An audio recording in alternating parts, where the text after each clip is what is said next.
สบายดีพี่น้องมาพี่น้องมากินข้าวอีกพี่น้องเอ้ยกินข้าวน้ำเช้านี่อีกวันนี้ได้อันน้ำพริกปลาทูหรือว่าปนปลาทูเลยเนาะบริใส่พริกแล้วก็กินกับข้าวเจ้าฮ้อนๆพี่น้องเอ้ยนี่ผักกับก็ได้เป็นอันผักกาดดอกหรือว่าผักกวางตุ้งดอกเนี่ยเนาะโอ้ยเสียงรถวีโวก็มาตลอดเนาะอยู่ไก่ทางอยู่ไก่หนทางไก่ถนนเนี่ยเดี๋ยวเสียงรถวนไปวนมาอันนี้กับผักบงพี่น้องเอ้ยดอกผักบงโอ้ก็มากเลยดอกผักบงนี่ผักกาดดอกเบิดเท่านั้นต้นหอมมาพี่น้องเบาๆแล้วยายห่างหรอกกินข้าวน้ำกันพี่น้องเอ้ยนี่แซ่บๆอีแล้ววันนี้พี่น้องเอ้ยบ่ได้กินน้ำพริกเพิ่งเพราะว่ากินเผ็ดบ่ค่อยได้เนาะนะตุยไปโดดนี่จังสิเฮ็ดบ่เผ็ดก็แซ่บคือเก่าคนอนุญาตใส่มือเด้อพี่น้องมันใส่มือเอาอืมอืมผักบุ้งนี่แซ่บโอ้ยแซ่บคุยกับปนใส่น้ำหน่อยหนึงอืม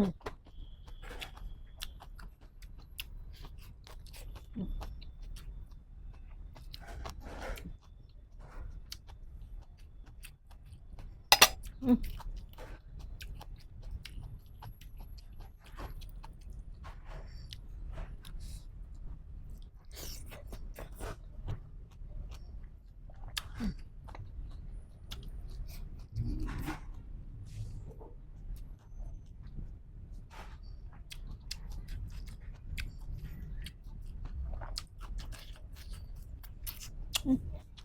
ตกแปลงเนาะ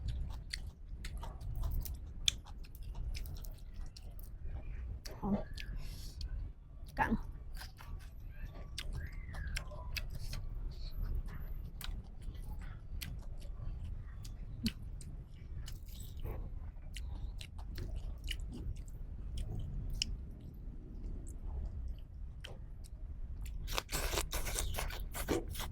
อืม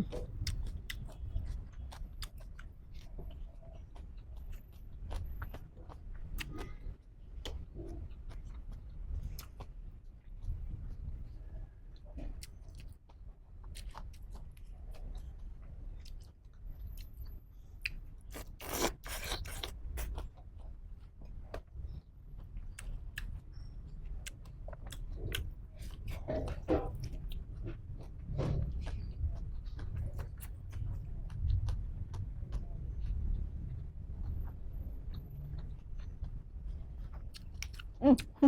น้ำผักบุ้งเรา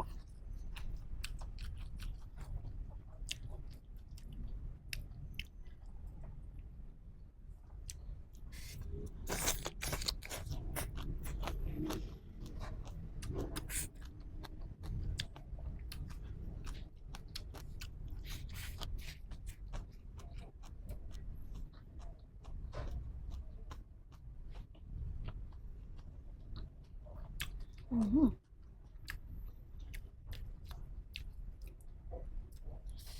ฉันได้กินอันปนน้ำพริกเนาะหรือว่าปนนี่แหละกับผักต้มนี่โอ้ยเบิดเท่านั้นในความแซ่บกินคู่มือก็ว่าไรดูได้นี่กินได้คู่มือเลยอืม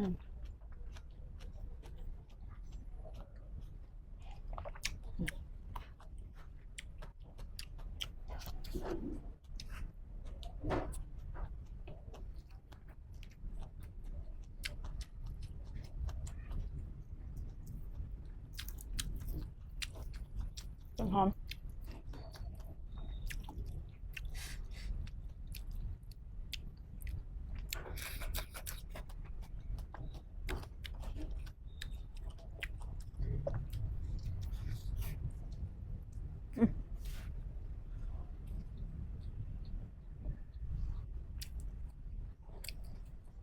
เอาขึ้นมืออืม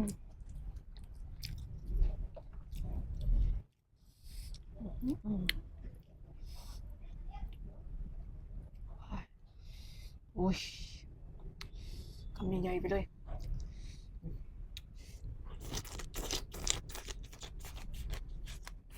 อืม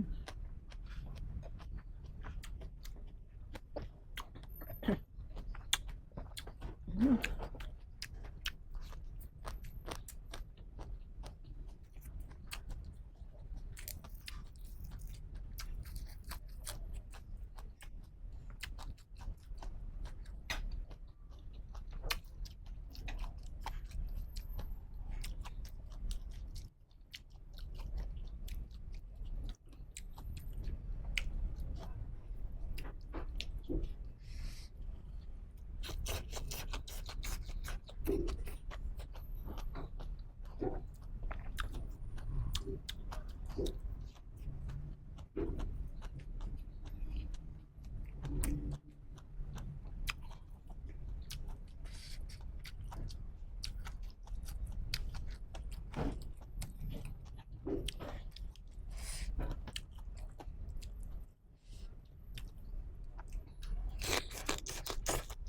อื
ม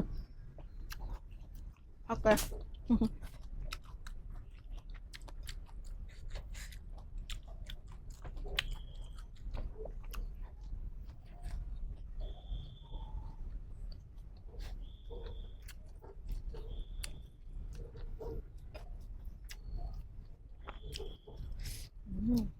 คุยปนพี่น้องเอ้ยพักคุยปนทำยังไง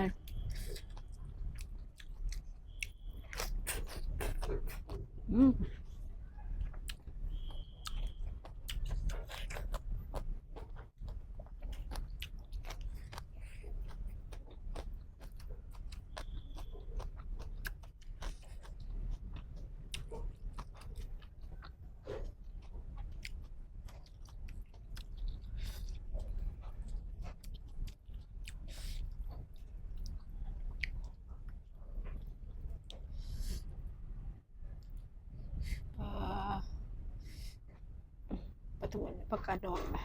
มั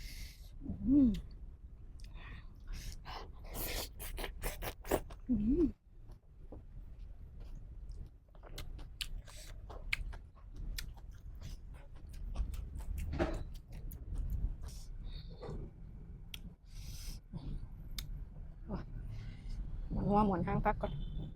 ไปถึง4บ่ถึง4แล้วโอ้ยบ่ได้ใส่บักพริกคือจังสิเผ็ดๆนะเผ็ดน้ำอีหยังวะ